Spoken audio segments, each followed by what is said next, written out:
Good morning to everybody, and I welcome you all on behalf of Education Express channel. देखिए, इन करीब एक साल होने जा रहा है।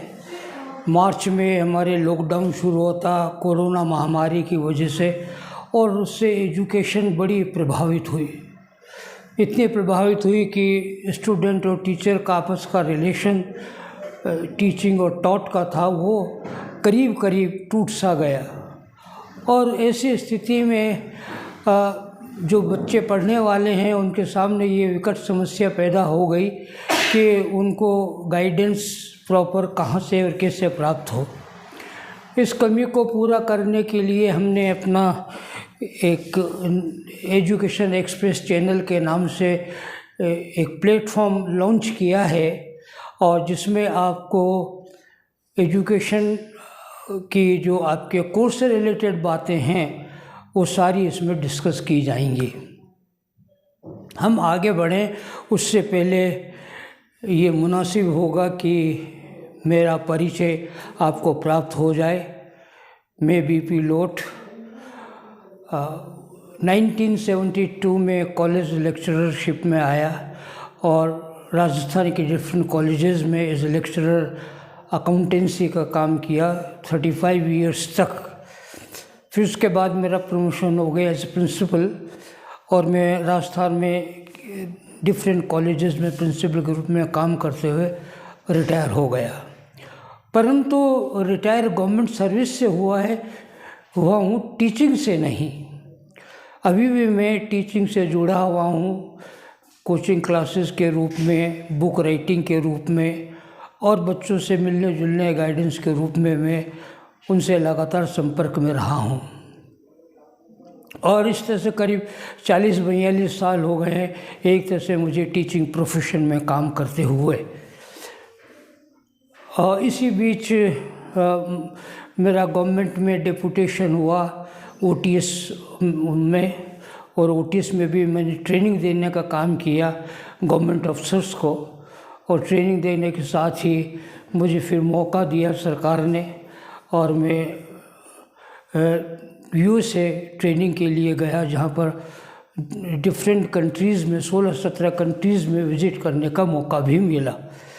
तो इस तरह से एक अच्छा एक्सपीरियंस मेरे साथ जुड़ गया बाय द वे, और वो आप लोगों के लिए साथ शेयर करते हुए मुझे खुशी होगी यदि वो किसी तरह से भी आपके लिए बेनिफिशियल होता है। तो आइए हम कोर्स से रिलेटेड बात कर लें। 11th 12th से लेकर के BCom part 1, BCom part 2, BCom part 3 की अकाउंटेंसी की क्लासेस में लेता आया हूँ, और बच्चों को वक्त ज़रूरत जो भी गाइडेंस है वो उपलब्ध कराता रहा हूँ। बुक राइटिंग का काम भी करता रहा हूँ। तो इस ड्यूरेशन में मैंने ये पाया कि बच्चों की प्रमुख समस्या है क्या। समस्या एक ही है, और वो ये है कि बच्चा जो स्टूडेंट के रूप में है वो चाहता है कि किसी तरह से एग्जामिनेशन में पास हो जाए और पास होकर के कहीं अच्छे जॉब में चला जाए। आज का जो वातावरण में जिसमें कि एम्प्लॉयमेंट क्राइसिस है, रोज़गार जल्दी से उपलब्ध नहीं होता है, परंतु फिर भी मेरा एक कहना है कि जिस स्टूडेंट में, जिस बच्चे में कुछ है, इनपुट है, किसी तरह का कोई क्वालिटी है, तो उसको आज भी जॉब के लिए बहुत ज़्यादा परेशान होने की ज़रूरत नहीं होती है। दरअसल होता क्या है कि हम BCom की, MCom की, MA की, BA की डिग्री लेकर घूमते रहते हैं, परंतु जो उससे उस लेवल की नॉलेज हमारे पास होनी चाहिए वो नॉलेज होती नहीं। किताबी कीड़े के रूप में हम पढ़ कर के पास तो हो जाते हैं, परंतु फिर बाद में पास होने के बाद जॉब के लिए सड़कें नापते रहते हैं। उसके प्रमुख कारणों में से एक कारण ये भी है। ये कारण ऐसा है कि जो हमारे वश में उसको हम हटा सकते हैं, दूर कर सकते हैं। हम नॉलेज को गेन करें, और गेन करने के लिए हमें अपने जो कोर्सेज दिए गए हैं उसको अच्छी तरह स्टडी करें, कंसेप्चुअल क्लेरिफिकेशन होना चाहिए। कंसेप्ट जो सिद्धांत हैं, जैसे हम बुक कीपिंग की, अकाउंटेंसी की बात करते हैं तो डेबिट क्रेडिट करने का क्या कंसेप्ट है डिफरेंट टाइप ऑफ अकाउंट्स में, वो कंसेप्ट यदि क्लियर है तो हमें कहीं किसी तरह की कोई परेशानी नहीं होती है। कंसेप्चुअल क्लेरिफिकेशन नहीं होने की वजह से ये दिक्कतें आती हैं। प्रश्न ये उठता है कि स्टूडेंट ये सोचता है साहब मेहनत करते हैं परंतु उसका हमें जैसा डिज़ायर्ड रिज़ल्ट है वो मिल नहीं पाता। आपकी बात एक जगह सही है, आपने मेहनत की और जो डिज़ायर्ड रिज़ल्ट था वो मिल नहीं सका। मैं आपको आश्वस्त करना चाहता हूँ, ये विश्वास दिलाना चाहता हूँ कि ये केवल भ्रम है, सच्चाई नहीं, सत्य नहीं है, और ये है भी तो अधूरा है, अर्ध सत्य है। क्यों? क्योंकि दरअसल होता क्या है कि हम पढ़ने के लिए बैठते हैं 2 घंटा 3 घंटा 4 घंटा 8 घंटा, कहते मैंने 2 घंटे पढ़ाई की, वो कहते मैंने 8 घंटे पढ़ाई की, फिर भी मेरे तो रिज़ल्ट ये रहा और वो रहा। दरअसल होता ये है कि जो हम 2, 3, 4 घंटे पढ़ने के लिए लगाते हैं वो 100% कंसंट्रेट होके नहीं होता है। हमारा मन उस समय कहीं भटक रहा होता है। जो काम जिस समय हम कर रहे हैं उस समय हमारा मन उस जगह न होकर कहीं और है, किसी और जगह वो उसकी अपनी गतिविधियां चला रहा है, क्योंकि मन तो चंचल है, वो तो चलेगा, चलायमान है, वो उसकी प्रकृति है। ये हमें ये करना है कि उसको कंट्रोल करके और एक जगह लगाना है उसे। हम 8 घंटे की जगह 3 घंटे ही पढ़ें, 3 घंटे ही मेहनत करें, परंतु 100% कंसंट्रेट होकर। बात मात्र इतनी है, इसके अलावा कुछ नहीं।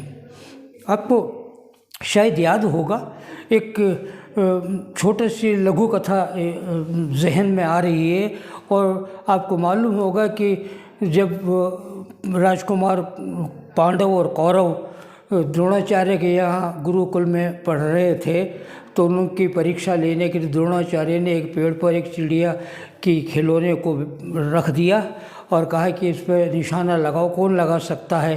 तो निशान लगाने से पहले जैसे वो तैयार होते तो उनसे पूछते तुम्हें क्या दिखाई दे रहा है, तो कहता गुरुजी मुझे पेड़ दिखाई दे रहा है, चिड़िया दिखाई दे रही है, ये दिखाई दे रहा है। और गुरु ने कहा था कि भाई तुम्हें चिड़िया की आँख का लक्ष्य करना है, उसको भेदना है। उन सबको इस तरह से एक एक करके परीक्षा में लेते गए और किसी को कोई उत्तर संतोषजनक नहीं रहा और उनको अलग करते गए।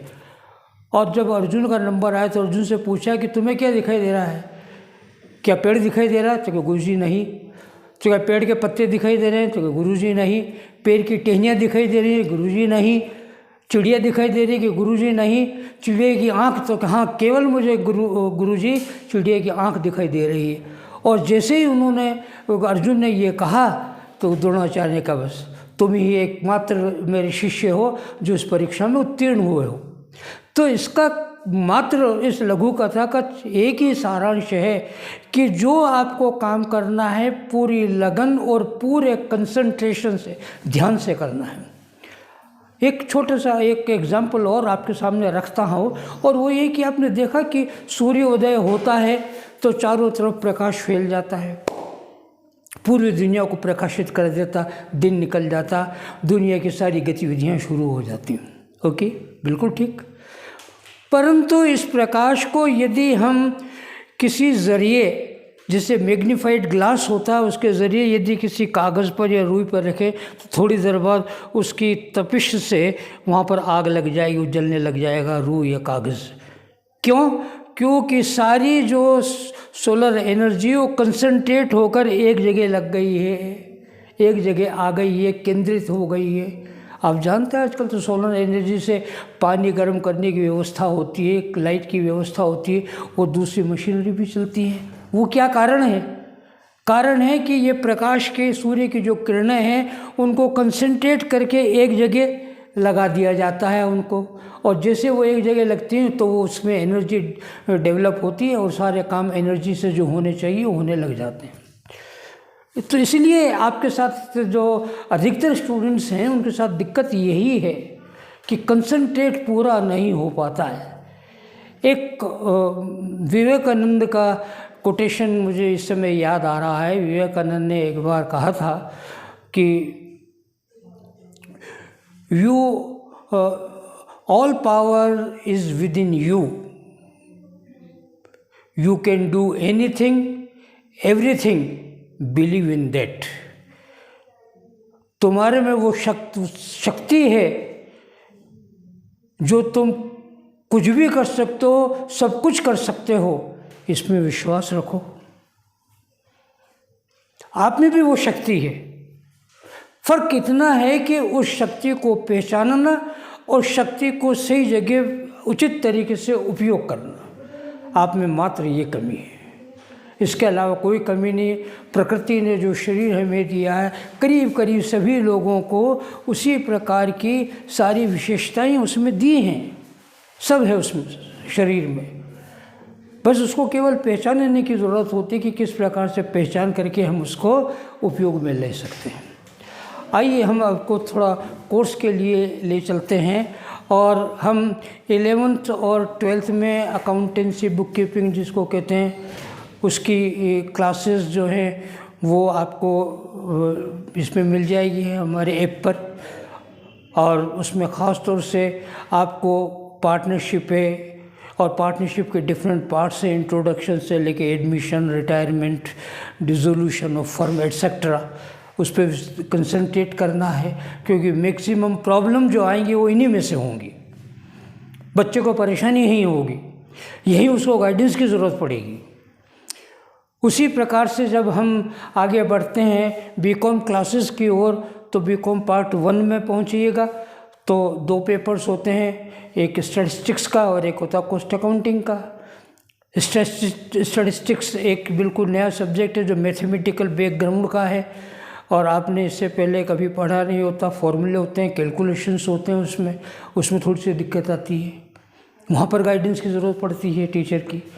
फिर उसके बाद कॉस्ट अकाउंटिंग की तरफ आइएगा, वो भी बिल्कुल नया सब्जेक्ट होता है इस दृष्टि से, तो उसमें भी जगह जगह उसको गाइडेंस की ज़रूरत चाहिए शुरू से लेकर के एंड के टॉपिक तक।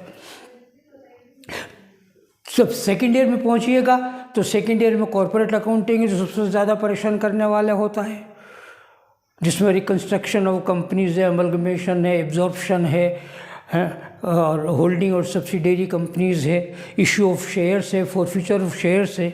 इस तरह के टॉपिक्स हैं जो बड़े परेशान करते हैं। फिर आप आइएगा तो FADA में, फाइनेंशियल अकाउंटिंग डिसीजन मेकिंग में बिल्कुल नई चीज़ें हैं, तो उसमें परेशानी होती है। थर्ड ईयर में पहुंचिएगा तो आपके सबसे ज़्यादा परेशान जो फर्स्ट ईयर से लेकर थर्ड ईयर तक परेशान करने वाला यदि कोई सब्जेक्ट है वो इनकम टैक्स होता है। और इनकम टैक्स में तो एक कदम भी बिना गाइडेंस के बढ़ना मुश्किल हो जाता है स्टूडेंट के लिए, तो वहाँ प्रॉपर गाइडेंस चाहिए उसे। इसी प्रकार से दूसरे सब्जेक्ट भी हैं। हमारे पूरा प्रयास होगा कि इन सभी सब्जेक्ट्स को कंसेप्चुअल क्लेरिफिकेशन इस तरह से दिया जाए बच्चे को कि उसके जहन में ये बात जम जाए कि हाँ ये काम इस तरह से किया जाना है। जब वो क्लास से बाहर निकले या वीडियो देख कर के वो अलग हो जाए तो उसे ये लगे कि नहीं मैंने आज बहुत कुछ सीखा, बहुत कुछ जाना है। हमने पूरी कोशिश की है इस वीडियो को इसी तरह से बनाने के लिए। इसी प्रकार से हमारी ये कोशिश रहेगी कि वीडियो देखने के बाद बच्चे को क्लैरिफिकेशन होने के बावजूद भी बहुत सी दिमाग में ऐसी प्रॉब्लम होंगी जो वो सॉल्व नहीं कर सका, नहीं समझ सका। और आमने सामने टीचर होता तो वो पूछ लेता साहब ये कैसे होगा, वो बता देता उससे। परंतु यहाँ पर भी इसका एक रास्ता निकाला गया है। रास्ता ये है कि वीक में एक दिन अप टू सैटरडे जो भी आपकी प्रॉब्लम हो वो हमारे इस नंबर पर भेज दीजिए। आपको मंडे को वो प्रॉब्लम सॉल्व करके बता दीजिए कि इस प्रॉब्लम का सॉल्यूशन ये है और इस तरह से हो गए, वो आपके सामने पेश हो जाएगा, तो आपकी ये प्रॉब्लम भी दूर हो जाएगी। यही नहीं, हमने इसके साथ ये भी देखा क्योंकि कोरोना की वजह से स्कूल्स में, कॉलेजेस में क्लासेस नहीं हो पा रही, नहीं होने की वजह से कोर्सेज नहीं हो पा रहे हैं पूरे। जब कोर्सेज पूरे नहीं हो पा रहे हैं तो गवर्नमेंट ने डिसाइड किया कि भाई इनके कोर्स में कुछ कमी की जाए। और करीब 40% 30% कोर्स कम कर दिए गए हैं। तो फिर इसका मतलब ये होगा कि जो क्वेश्चन पेपर अब एग्जामिनेशन में आएगा नए पैटर्न पर होगा। नए पैटर्न पर होगा तो पैटर्न क्या होगा? तो हमने कोशिश ये की कि आपके लिए एक मॉडल क्वेश्चन पेपर बनाया जाए और मॉडल क्वेश्चन पेपर आपके सामने रखा जाए कि देखिएगा इस साल जो है परीक्षा में प्रश्न पत्र इस प्रकार के आने की संभावना है, इस टॉपिक पर इस प्रकार के प्रश्न होंगे और इसका सॉल्यूशन इस तरह से होना चाहिए। मार्किंग कैसे होता है एग्जामिनेशन में? जब हम कॉपियाँ जांची जाती है तो किस तरह से मार्किंग होता है? कई बार स्टूडेंट एग्जामिनेशन हॉल से निकलता बाहर, वो कहता अरे मैंने जो क्वेश्चन किया बिल्कुल करेक्ट है, पार्टनरशिप में मैंने सब किया, वैल्यूएशन और गुडविल में थोड़ी सी गलती हो गई है, तो क्या 20 में से 1 नंबर काटेंगे, 2 नंबर काटेंगे, 3 नंबर काटेंगे, बाकी 17 नंबर तो मिलेंगे। ये उसका भ्रम होता है। दरअसल मार्किंग इस तरह से नहीं होती है। उस क्वेश्चन में जो सबसे इम्पॉर्टेंट पार्ट होता है सबसे ज़्यादा मार्क्स उसके होते हैं। अब मान लीजिए गलती वहीं कर दी गई है तो मैक्सिमम मार्क्स तो कट गए आपके, फिर मिला क्या आपको? नथिंग। ये दिक्कत होती है, तो उस चीज़ को भी समझा जाए। यही नहीं, हमने एक और प्रयास किया है कि लास्ट ईयर्स में जो एग्जामिनेशंस में क्वेश्चंस आए हैं क्वेश्चन पेपर में, उस क्वेश्चन पेपर को सॉल्व करके आपके सामने रखा जाए कि देखिएगा, ताकि ये मालूम रहे कि इस तरह का पैटर्न है एग्जामिनेशन में, इस तरह के क्वेश्चंस होते हैं, ताकि और उसका सॉल्यूशन इस तरह से होता है, ताकि उसी पर हम कंसंट्रेट करें, हम मेहनत करें, ज़रूर करें, परंतु गधे की तरह नहीं। गधा वजन ढोता रहता दिन भर। हम मेहनत करें प्लान्ड तरीके से, नियोजित तरीके से, ताकि हमारी मेहनत ज़ाया नहीं हो, बेकार नहीं जाए। मेहनत सही जगह सही तरीके से प्रॉपर प्लानिंग से की जानी चाहिए, तो वो ज़्यादा फलदायी होगी। बस जिसके कि आँख बंद करके हमने चलना शुरू कर दिया कि कहाँ जा रहे हैं, स्टेशन पहुँचना है, जहाँ पैर ले जाएं उसी रास्ते से निकल जाएंगे, ऐसा नहीं होता। और यही कारण होता है कि एग्ज़ामिनेशन में जो वो सोचता है, जो डिज़ायर करता है कि मुझे इतने मार्क्स मिलने चाहिए, इतना मेरा पेपर अच्छा हुआ, वो नहीं हो पाता है। तो मैं समझता हूँ कि इन प्रयासों को आपका सहयोग मिलेगा तो सफलता भी निश्चित होगी, आपकी भी और हमारी भी। आपको पूरी सफलता मिले ऐसी शुभकामनाएं हैं और अच्छा रिज़ल्ट दें आप। यदि इन बातों पर जो आपको बताई गई हैं थोड़ा शांत हृदय से, शांत चित्त से सोचेंगे, चिंतन और मनन करेंगे, तो आप पाएंगे कि ये आपके लिए बहुत बेनिफिशियल हैं। फिर मैं याद दिला देता हूँ आपको जाने से पूर्व कि कोई काम मुश्किल नहीं है, कोई काम कठिन नहीं है, कोई चीज़ असंभव नहीं है, और केवल एक ही बात है कि जो भी आप मेहनत करें, पर तैयारी के लिए बैठें परीक्षा के लिए, तो जितने घंटे बैठें ये मायने नहीं रखता कि आपने 2 घंटे पढ़ाई करी कि 5 घंटे पढ़ाई करी। मायने ये रखता है कि जितने घंटे बैठ कर के आप पढ़ रहे हैं वो पूरे 100% कंसंट्रेशन से, ध्यान से होना चाहिए, एक जगह ध्यान होना चाहिए, मन उस समय नहीं भटकना चाहिए, इधर उधर नहीं दौड़ता फिरे। हालांकि मैं इस बात को जानता हूँ, समझता हूँ कि मन को कंसंट्रेट करना बड़े टेढ़ी खीर है। जब कृष्ण उपदेश दे रहे थे अर्जुन को, तो अर्जुन ने कहा कि मन को कैसे वश में किया जाए, तो कृष्ण ने जवाब दिया, बहुत अच्छा जवाब, सुनिए आप भी। ये जवाब दिया, मैं मानता हूँ कि मन बहुत चंचल है, इतना चंचल है कि उसको बांधना या उसको कंट्रोल करना, जिसे हवा को बांधना होता, हवा दिखती नहीं, पकड़ में नहीं आती, बांधेंगे कैसे? वही हाल हमारे मन का है, ना दिखता ना पकड़ में आता है, और जब पकड़ में नहीं आएगा तो पकड़ कर एक जगह बैठाएंगे कैसे उसे? पर सब कुछ संभव है, डिपेंड करता है हमारी पैशन, चाहत नंबर 1, और दूसरा उसके अकॉर्डिंग लेबर, हमारी मेहनत। यदि मेहनत है तो सब कुछ है। तुलसीदास की एक लाइन याद आ रही मुझे बरबस, और वो ये है कि सबसे बड़ा जो है कर्म प्रधान विश्व करी राखा। विश्व में क्या है सबसे बड़ा?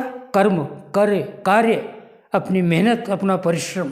कर्म प्रधान विश्व करी राखा, जो जस करहि सो तस फल चाखा। जैसे मेहनत करेगा वैसे परिणाम मिलेगा। बल्कि ये तक होता है कि मेहनत के बल पर इंसान अपने विधि का लिखा हुआ लेख भी मिटा देता।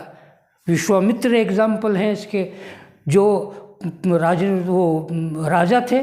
जब उन्होंने देखा कि जो महाराज हैं, गुरु लोग हैं, उनका मान सम्मान तो एक राजा से भी बढ़कर होता, तो उन्होंने सोचा कि मुझे तो ऋषि बनना है, और ऋषि बन गए। और जबकि उस समय ये था कि केवल ब्राह्मण ऋषि बन सकता, वो क्षत्रिय थे, और फिर भी उन्होंने अपने प्रयास से, अपने परिश्रम से उस योनि को ही बदल दिया और ब्रह्मर्षि हुए। मेरे कहने का वो मतलब नहीं कि आपको ब्रह्मर्षि बनना है, बनाना है। मैं मात्र ये अंडरलाइन करना चाहता हूँ कि संभव सब कुछ है, असंभव कुछ भी नहीं है। फ़र्क सिर्फ इतना है कि हम पूरी लगन से एक कंसंट्रेट होकर के मेहनत कितना कर सकते हैं। I wish you all success in your life, in your career, and wish you all good luck. Thank you.